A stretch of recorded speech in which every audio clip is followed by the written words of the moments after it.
See, my son has this school project and they're doing this simulated marketplace where they create items and then sell them. And so he's doing these laser engraved pins.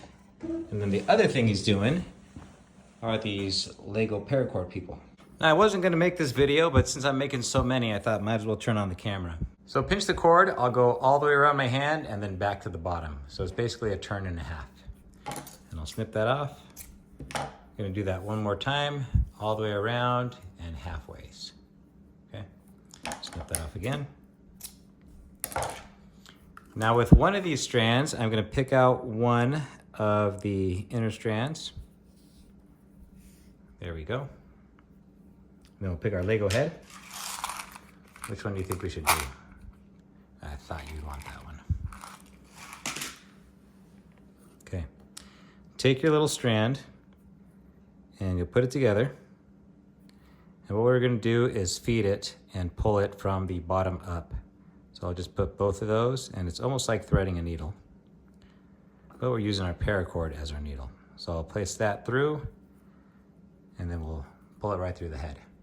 Now what I didn't show you is that I drilled out the Lego head using a 3/16 drill bit. And you can see that once you drill it out, you have a nice little hole there that you can pull the cord through. I just wrapped up the jaws of the pliers with rubber bands and it held the Lego head without messing it up. We'll pull this tight, just so that I have enough so that I can put this little fishing swivel on there. It's actually a fishing split ring, and I have these little fishing pliers too. These are, where'd these come from? It says Texas Tackle. So you can pinch those open. So I'll take that and I'll place it right on there. It makes it so much easier than trying to use your thumbnails. And then I can even use it and I'll pinch it and I'll twist it the rest of the way through. Okay, now I'll pull this up. And when this is on my keychain, I want it to sit flat, so I'm gonna turn it so that it's forward like this, and then the secondary ring is gonna go this way and it'll sit nice and flat. Okay. Now with this section here, I'm going to find the midpoint and I'm going to twist both sides to the right and create a loop. And now imagine that this side of the loop is being forced away from me, this side is being forced towards me. And if I do that at the same time, I have these two strands down below, okay? And I'll push this side away and underneath, this side towards me and underneath. And as I do it at the same time, I get like a figure 8. And then I go down below those two strands. Let me show you that one more time. I'll twist, and then I'll twist again.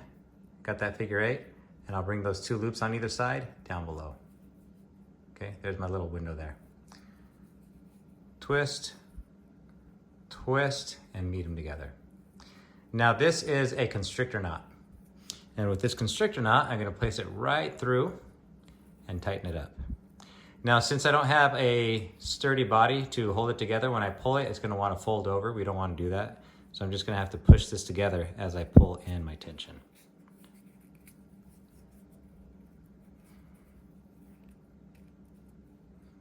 There we go, looking pretty good. All right. Now to get these two together, what I'll do is I'll just pull these two, the two legs, I'll pull them apart, and it really cinches everything down. Okay. Now to get the legs all tied up, I'm gonna take the strand on the right and I'm gonna fold it behind and downwards. There you go, let's do that again. I'll just take this and I'll push it from behind and downwards. We're gonna do the mirror image with this one. I'm gonna fold it downwards, okay? And now we have these two loops. This strand that's coming from the loop on the left is gonna go through the loop on the right, and then on the back side, I'm gonna do the same thing. I'll just feed it right through. And now I'll tighten it down. I believe this is called a snake knot, but correct me in the comments if I'm wrong. All right. Now that we have our little guy, we need to tie in all the limbs. This is how I do it. I'm gonna start here and I'm just gonna keep rotating all the way around. Now that's important because we want the knot to sit nicely so that it complements the way your feet and your hands are supposed to go. So here's the right hand. Since I'm using the right hand, I'm gonna twist to the right. So twist to the right, make that loop, and then push in for that overhand knot. There we go. Okay. Same thing for the leg. Twist to the right, and I'm going to push in for the overhand knot. Okay. Now we'll go to the left leg. Now that I'm on the left leg, instead of twisting to the right, I'm going to twist to the left. Twist to the left, make my overhand knot, and then over here, twist to the left and make my overhand knot. Now we might have to dress up these knots a little bit. Right here we see our one arm is longer than the other, but the idea is with our overhand knots here, as long as we have the plating cooperating with us, once I pull it tight, I should have the knot poking out towards the outside of the body, right?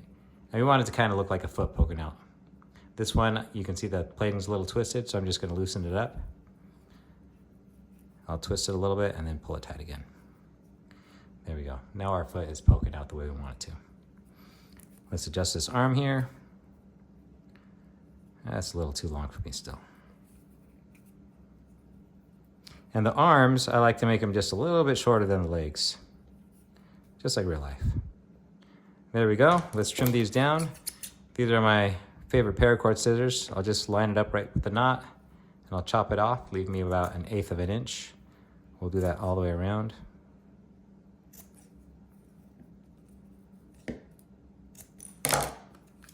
Slide these up. And you want to be very careful as you're rotating this around. You don't want to touch the molten paracord because it will burn you. And you also don't want to set it down before it's done solidifying. Otherwise, you'll mess up your little bead that you made. All right. I think maybe my leg on this side's a little bit long, so we'll just stretch this one down just a little bit more. Ooh, see, I got me. You got to be careful. And now let me even zoom in on this when I was talking about it. Now that we have this learning circumstance here, I touched that bead by accident, and you can see that I have like a little point there now. We don't want that point. We want it to be nice and rounded over, so I'm just gonna melt it down. Again, be careful. You see how it stuck to me? That's a bad thing. It's almost like napalm. If you've ever gotten paracord on your skin there. Okay, so there's our little guy, and we're gonna pass him over to our group of guys over here. Here we go. This one is probably my favorite here, this little guy. Here's the white and the skeleton. There's a bunch of different ways you can tie these. I tried, let me show you this. I tried actually 4 different ways, but my wife walked away with one of these. So this one right here, you can see it's tied like a toggle, a sliding toggle, and then 2 snake knots down below. This one is 2 snake knots down below and an overhead knot for the shoulders. And then over here, we have what I just tied, which is the constrictor knot and then the snake knot. Thanks for watching. If you'd like to support my channel, you can pick up your very own marlin spike. This is designed by me. We can even engrave it for you or type a Turk's head. And now until the end of the month, use this code, Maycember, and you'll get free shipping on every order.